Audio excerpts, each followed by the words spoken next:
अस्सलामुअलैकुम। आज हम करेला प्याज बनाएंगे। सबसे पहले जो है वो हमने 1 किलो करेला ले लिया है। उसको हमने काट के आधे घंटे के लिए नमक लगा के जो है वो रख देंगे। अब हमने जो है वो हमारे स्पाइसेस ले लिए हैं। हमने प्याज ले लिए हैं और 1.5 चम्मच हरी मिर्चों का पाउडर ले लिया है, 1 हल्दी का और 1 चम्मच जो है वो हमने धनिए का पाउडर ले लिया है और आधा चम्मच जो है वो हमने काली मिर्चों का पाउडर ले लिया है। हमने 1 टमाटर ले लिया है और इसके साथ ही हमने जो है वो हरी मिर्चें ले ली हैं और 1 लेमन ले लिया है और 1 कप जो है वो हमने ऑयल का ले लिया है। हमने जो है वो करेलों को धो के अच्छे से उनको खुश्क कर लिया है। अगर इनमें पानी रह जाएगा तो ये कड़वे बनेंगे।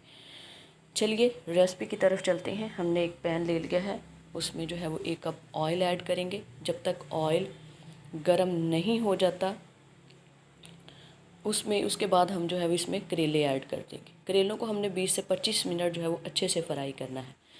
आप देख सकते हैं कि हमारे करेले जो है वो बन के तैयार हो चुके हैं। अब हम इनको पैन में निकाल लेंगे। उसी बचे हुए घी में जो है वो हम हरी मिर्च को ऐड कर देंगे और प्याज ऐड कर देंगे। इसको 1-2 मिनट फ्राई करेंगे। उसके बाद हम टमाटर को ऐड कर देंगे। टमाटर को, प्याज को और हरी मिर्चों को अब हम अच्छे से फ्राई करेंगे। हमारे प्याज, टमाटर और हरी मिर्चें जो है वो अच्छे से फ्राई हो चुकी हैं।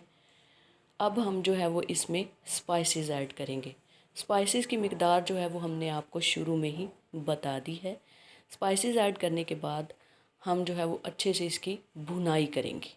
स्पाइसेस की मिकदार कम या ज़्यादा आप अपने टेस्ट के अकॉर्डिंग जो है वो कर सकते हैं।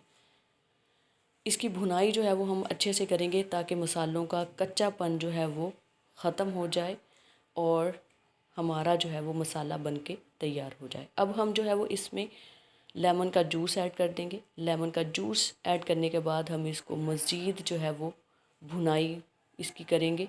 भुनाई जो है वो हमारी जारी रहेगी। हमने जो आपको अज्जा दिखाए हैं वो हम साथ साथ शामिल करते जाएंगे। अब जो है हम इसमें 2 चम्मच दही के जो है वो ऐड करेंगे और दही का पानी खुश्क होने तक हम इसको मज़ीद जो है वो फ्राई करेंगे। हमारा मसाला जो है वो बन के तैयार हो चुका है।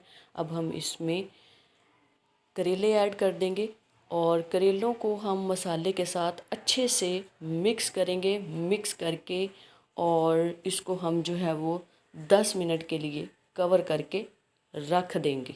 ठीक है, याद रहे कि पूरी सब्ज़ी के दौरान फ्लेम जो है वो मीडियम ही रहे। हमारी 10 मिनट के बाद हमारी सब्ज़ी जो है वो बन के तैयार हो चुकी है और ये है हमारी फ़ाइनल डिश। आपको हमारी वीडियो अच्छी लगे तो लाइक, शेयर, सब्सक्राइब करें। खुदा हाफिज़।